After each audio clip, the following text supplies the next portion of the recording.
Okay, so very good morning all of you students. Circle chapter में अब हमारी next theorem है, जो कि आप कह सकते हो वेरी इंपॉर्टेंट थ्योरम है। ठीक, तो इसी थ्योरम के बेसिस पर बेटा काफी क्वेश्चन सॉल्व होते हैं और इसी थ्योरम के बेसिस पर काफी थ्योरम्स सॉल्व होती हैं। ठीक है ना। कहने का मतलब है कि कॉन्सेप्ट जो है वो एक दूसरे से इंटरलिंक्ड है बेटा, है ना। चलो, तो बहुत ध्यान से समझना बेटा, थ्योरम कहना क्या चाह रही है। पहले तो एक चीज देख लें, जैसे हमें थ्योरम को समझने से पहले एक ही हमें सर्कल दिख रहा है टेढ़ा मेढ़ा सा ठीक है, सर्कल है। ये क्या है? ओ इसका सेंटर है। ठीक है। और ए और बी क्या है?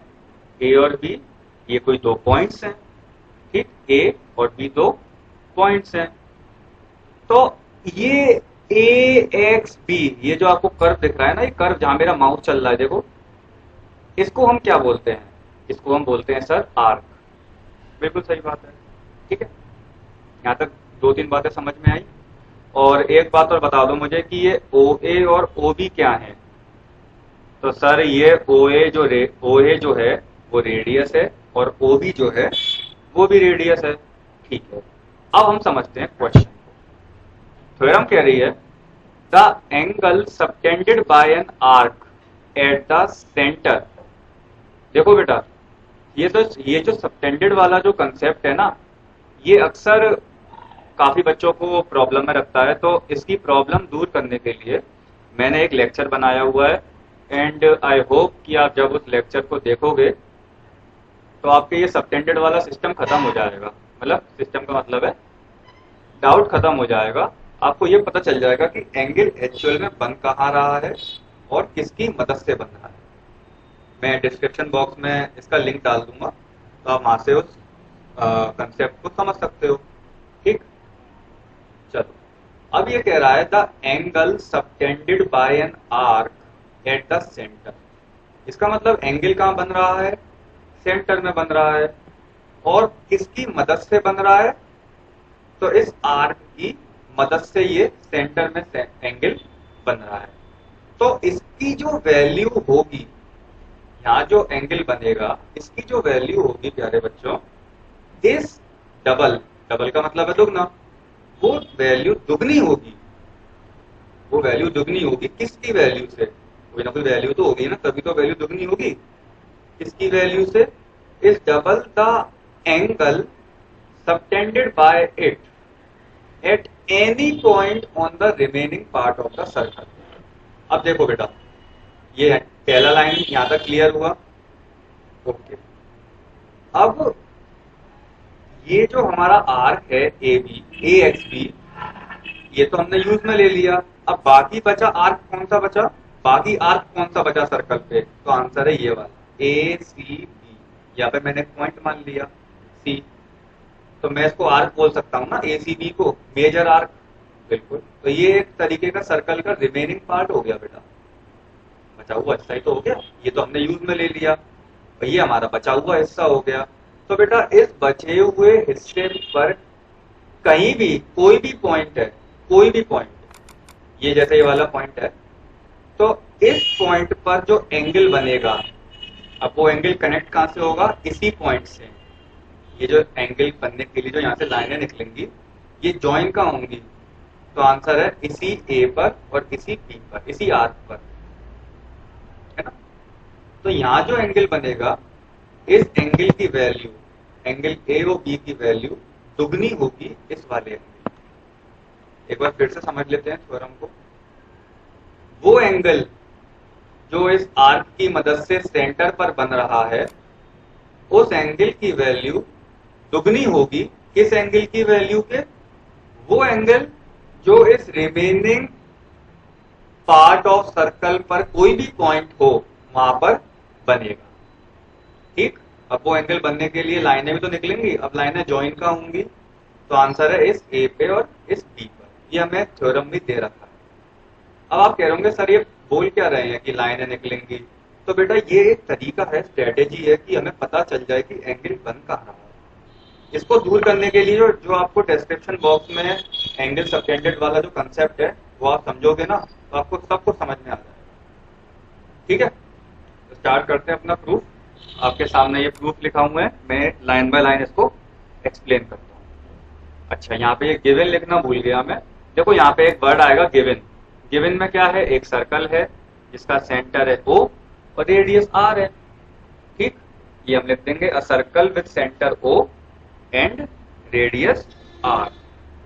प्रूफ क्या करना है हमें? हमें प्रूफ यही करना है कि एंगल AOB का वैल्यू ट्वाइस होगा एंगल ACB के। ठीक, एक वेरी इंपॉर्टेंट वाली थ्योरम है बेटा, अच्छे से समझना। ठीक है, अब इसमें हम कुछ कंस्ट्रक्शन करेंगे।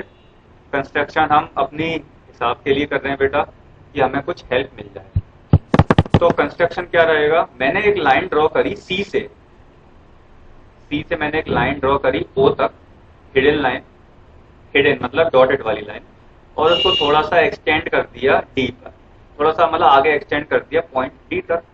कोई दिक्कत नहीं है। ऐसा करने का कारण ये है कि जब मैंने यहाँ से एक लाइन ड्रॉ करी D तक, तो बेटा यहाँ जो एंगल बन रहा था, अब वो एंगल दो पार्ट्स में डिवाइड हो गया, एंगल 1 और एंगल 2। आप कहोगे सर ये एंगल इक्वल होंगे? नो, मैंने यहाँ से परपेंडिकुलर बाइसेक्टर ड्रॉ नहीं करा है, मैंने सिर्फ एक लाइन ड्रॉ करी है जो सिर्फ दो एंगल में बट गई है। ठीक है, ऐसे ही दो एंगल यहाँ भी बन रहे हैं, C और एंगल 6 और एंगल 5। यहाँ तक बात समझ में आई सबको? ठीक है, अब मैं प्रूफ को समझाने से पहले आपसे एक चीज डिस्कस करना चाहूंगा प्यारे बच्चों। ये एक बात बताओ, जब भी मैंने लाइन ड्रॉ करा जो कि सेंटर से जा रहा है पॉइंट D तक, तो ये OC को आप क्या कहोगे? वो तो सेंटर है ना, OC को आप क्या कहोगे? हाँ बिल्कुल, तो बेटा OC को हम बोलेंगे रेडियस। ठीक, ऐसे ही OB को क्या बोलोगे? ये भी रेडियस है सर। और OA क्या है? ये भी रेडियस है। अच्छा बेटा एक बात बताओ, AC और BC को क्या बोलोगे? AC लाइन को और BC लाइन को क्या बोलोगे? अगर आपने कंसेप्ट सर्कल का जो मेन कंसेप्ट है अच्छे से समझा होगा, तो आंसर है सर AC को हम बोलेंगे कॉर्ड और BC को भी बोलेंगे हम एक कॉर्ड। ठीक है, यहाँ तक हमने कुछ डायग्राम को रीड करा। अब चलते हैं आगे। प्रूफ की पहली लाइन ये है बेटा, इन ट्राइंगल OCB, अगर हम ये वाला ट्राइंगल देखें, माउस पर ध्यान देना बेटा, OCB, तो बेटा क्लास 7th में हमने एक थ्योरम पढ़ी थी, एक्सटीरियर एंगल प्रॉपर्टी। एक प्रॉपर्टी पढ़ी थी ट्राइंगल चैप्टर में क्लास 7th में, एक्सटीरियर एंगल्स प्रॉपर्टी। सर ये क्या होती है, हम तो भूल गए। तो ये होती है कि जो एक्सटीरियर एंगल होता है बेटा, उस ट्राइंगल के बाहर, जैसे ही मैंने ये वाला ट्राइंगल चूज करा, तो इस ट्राइंगल के बाहर जो एंगल बन रहा होगा, उस एंगल की वैल्यू इस ट्राइंगल के अंदर के दो एंगल्स के सम के बराबर होती है बेटा। फिर से एक्सटीरियर एंगल प्रॉपर्टी ये होती है कि ये जो ट्राइंगल मैंने चूज करा है, इसके एक्सटीरियर में बाहर की तरफ एक एंगल बन रहा होगा, और उसकी वैल्यू इस एंगल, इस सर्कल, इस ट्राइंगल में जो दो एंगल हैं ये वाले 1 और 4, इनके सम के बराबर होती है। अगर आपने क्लास 7th में अच्छे से ट्राइंगल्स को पढ़ा होगा तो आपको ये सब क्लियर हो गया होगा। ठीक है, तो मुझे ट्राइंगल OCB में मैंने एक्सटीरियर एंगल प्रॉपर्टी लगा दी बेटे, जिसमें एंगल 5 जो है एंगल 1 प्लस एंगल 4 के बराबर है। सिमिलरली मैंने ट्राइंगल OCA को पकड़ लिया, और एंगल 6 मेरे लिए एक्सटीरियर एंगल है। ठीक, और ये एंगल की वैल्यू किसके बराबर होगी? हाँ, एंगल 2 प्लस एंगल 3 के बराबर। रीजन क्या लिखेंगे हम? Exterior angle property. इसको फर्स्ट मान लेंगे, इसको सेकंड मान लेंगे। यहाँ तक बात समझ में आई सबको? ठीक, आप कहोगे सर ये तो अगर हम 7th में अच्छे से पढ़ लेते, जिसने भी पढ़ा होगा वो तो अच्छी बात है, लेकिन जिसने नहीं पढ़ा होगा वो यही सोच रहे होंगे कि काश अगर हम पढ़ लेते तो आज हमें समझने में प्रॉब्लम नहीं होती। लेकिन मैंने कोशिश करा है कि आपको अच्छे से समझ में आ जाए ये जो मैंने समझाया है। ठीक,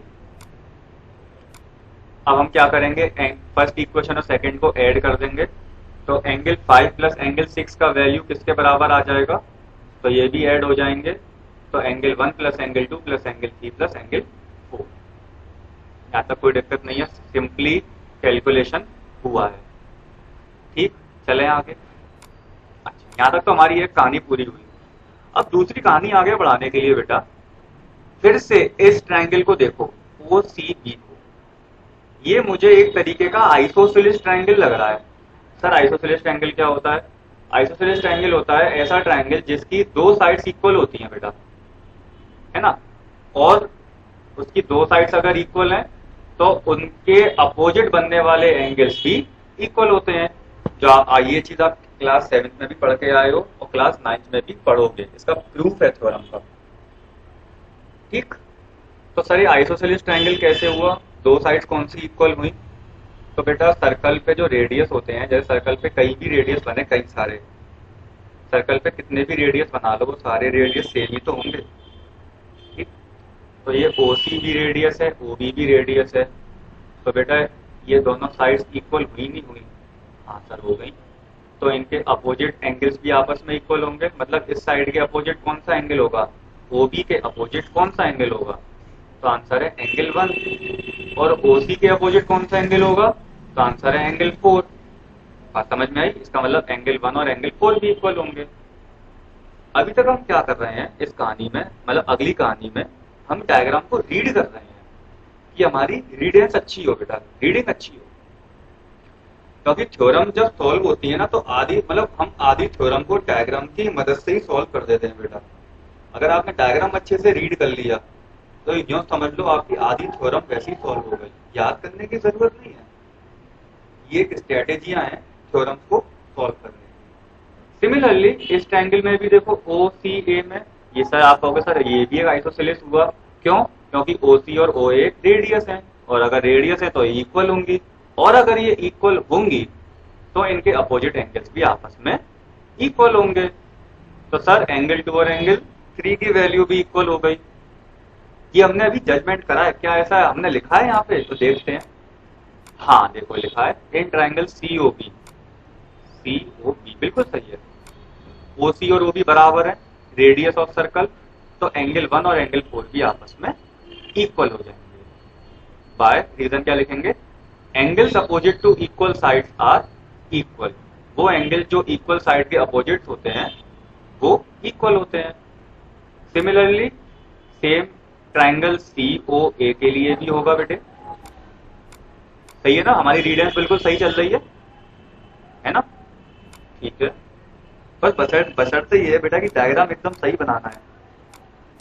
तो इसमें भी वही सेम रीजन कि ओ सी और ओ ए आपस में इक्वल है। क्यों? ये डॉट डॉट जो बने हैं वो यही है, रेडियस ऑफ सर्कल है, ये रेडियस ही तो है ये, इसीलिए एंगल 2 और एंगल 3 दोनों आपस में इक्वल हो जाएंगे। रीजन भी लिखना है बेटा, रीजन के मार्क्स मिलते हैं। रीजन क्या रहेगा सर? ये रीजन रहेगा angles opposite to equal sides are equal. यहाँ तक डाइजेस्ट हुआ अच्छे से बेटा? अब सुनना ध्यान से बेटा। अब आप अगर थर्ड को देखो, इस थर्ड को देखो, थर्ड इक्वेशन को, और इस फोर्थ को और फिफ्थ को देखो, तो बेटा आपको कुछ सिमिलैरिटियां दिखेंगी। मैंने एक स्टेप यहाँ पे कम लिख दिया है, मैं आपको समझा देता हूँ, ध्यान से समझना बेटा। देखो एंगल 1 एंगल 4 के बराबर है, तो जहां जहां पे एंगल 4 दिख रहा है वहां पे मैं एंगल 1 लिख सकता हूँ, इक्वल है। एंगल 1 की वैल्यू एंगल 4 के बराबर है, और एंगल इसी तरह से एंगल 4 भी एंगल 1 के बराबर हुआ, बात एक ही है। तो जहां पे एंगल 4 दिख रहा है वहां मैंने एंगल 1 लिख दिया। इमेजिन करना, लिखते चलना अपनी कॉपी में, तो यहाँ पे जो स्टेप, एक स्टेप की कमी हुई है वो पूरी हो जाएगी। तो एक वैल्यू ये बन जाएगी angle 1 plus angle 2 plus angle 3 plus angle 1। ठीक, फिर से एंगल 2 एंगल 3 के बराबर है, तो बेटा जहां पे एंगल 3 दिख रहा है वहां पे मैंने एंगल 2 रख दिया। तो फिर से क्या इक्वेशन बनेगी, angle 1 plus angle 2 plus angle 2 plus angle 1। ठीक, अब यहाँ पे दो सेम एंगल्स कौन से हो जाएंगे बेटा, एंगल 2 प्लस एंगल 2। इसको लिखते हुए चलना कॉपी में जो मैं बोल रहा हूं, तो आपके डाउट खत्म हो जाएंगे सब। और एंगल 1 प्लस एंगल 1, तो ये हो जाएगा ट्वाइस ऑफ एंगल 1 और ट्वाइस ऑफ एंगल 2। यहाँ से प्यारे बच्चों हम 2 कॉमन ले लेंगे दोनों में। ठीक, आप अब आपके मन में एक बात आ रही होगी कि सर हमने एंगल 1 की जगह एंगल 4 क्यों नहीं रखा और एंगल 2 की जगह एंगल 3 क्यों नहीं रखा, तो यहाँ पे twice of angle 3 plus angle 4 हो जाते। तो बेटा ये हमने अपनी सुविधा के अकॉर्डिंग लिया है, जैसी कंडीशन वैसा काम, है ना। तो बेटा एक बात ध्यान से देखो, एंगल 5 प्लस एंगल 6 किसके बराबर है? ये जो एंगल जब डिवाइड हुआ तो एंगल 5 और एंगल 6 में हो गया ना, इक्वल एंगल नहीं है ये, बस ये डिवाइड हो गए हैं, बट गए हैं। तो मैं कह सकता हूं एंगल AOB को, एंगल AOB जो है वो एंगल 5 प्लस एंगल 6 के बराबर है। बिल्कुल है सर। ऐसे ही एंगल 1 प्लस एंगल 2 किसके बराबर होगा? एंगल ACB के। होगा नहीं होगा? तो जहां पे मुझे एंगल 1 प्लस एंगल 2 दिख रहा है बेटे, वहां मैं एंगल ACB लिख सकता हूँ, और जहां मुझे एंगल 5 प्लस एंगल 6 दिख रहा है वहां मैं एंगल AOB लिख सकता हूँ।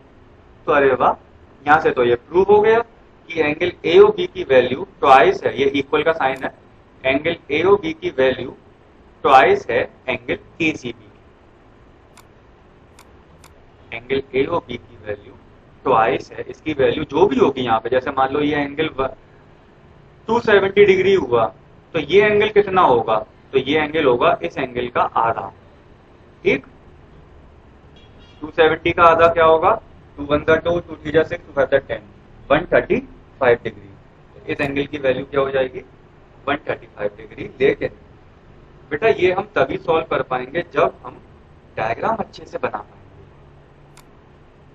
ठीक है, बात समझ में आई थ्योरम की? तो एक बार फिर से मैं आपको स्टेटमेंट समझा दे रहा हूँ। ठीक, और जो मैंने आपको यहाँ पे लिखने को बोला है वो बेटा लिखना साथ में, तो यहाँ पे जो एक स्टेप की कमी हुई है वो कमी पूरी हो जाएगी। ठीक है, एक बार मैं फिर से थ्योरम समझा देता हूँ कि वो एंगल, पहले मैं हिंदी में समझा दे रहा हूँ फिर आपको स्टेटमेंट के थ्रू समझा दूंगा, कि वो एंगल जो सेंटर पर बन रहा है किसकी मदद से? इस AXB आर्क की मदद से। क्योंकि यहाँ से जब यहाँ अगर सेंटर में एंगल बनेगा तो यहाँ से 2 लाइनें निकलेंगी, जब 2 लाइनें निकलेंगी तो ज्वाइन का होंगी पॉइंट A और पॉइंट B पर, और ये क्या है? एक आर्क है। तो यहाँ बनने वाला एंगल दुगना होगा किस एंगल के? तो इस सर्कल पे, इस सर्कल के जो रिमेनिंग पार्ट है वहां पर कोई भी पॉइंट होगा, वहां जो एंगल बनेगा उस एंगल के, अब वहां एंगल बनेगा तो कहां ज्वाइन होगा? इसी आर्क पर, इसी आर्क के पॉइंट्स पर। कहीं भी पॉइंट होगा, हो सकता है यहाँ, हो सकता है यहाँ, हो सकता है यहाँ, remaining part of the circle पे, बचे हुए सर्कल के हिस्से पे। ठीक, अब इसको स्टेटमेंट की मदद से देख लेते हैं। स्टेटमेंट कह रहा है the angle subtended bye an arc at the centre, वो एंगल जो आर्क की मदद से सेंटर पर बनेगा उसकी वैल्यू दुगनी होगी, डबल होगी किसके एंगल के? The angle subtended bye it. The angle subtended bye it, मतलब इट का मतलब यहाँ पे आर्क ही है। थोड़ा ग्रामर, यहाँ पे थोड़ी सी ग्रामेटिकल स्टेटमेंट लगाए बेटा, मतलब आपको ग्रामर भी अच्छे से आना चाहिए। अगर थ्योरम पढ़ना है तो आपको ग्रामर पे कमांड अच्छी होना चाहिए सबका, है ना। तो the angle subtended bye it at any point, at any point on the remaining part of the circle, circle के किसी भी रिमेनिंग पार्ट पर कोई भी पॉइंट होगा वहां बनने वाले एंगल्स। ठीक, समझ में आई थ्योरम? तो ये वेरी इंपॉर्टेंट वाली थ्योरम है, इसको अच्छे से नोट करना आप सब लोग। ठीक है।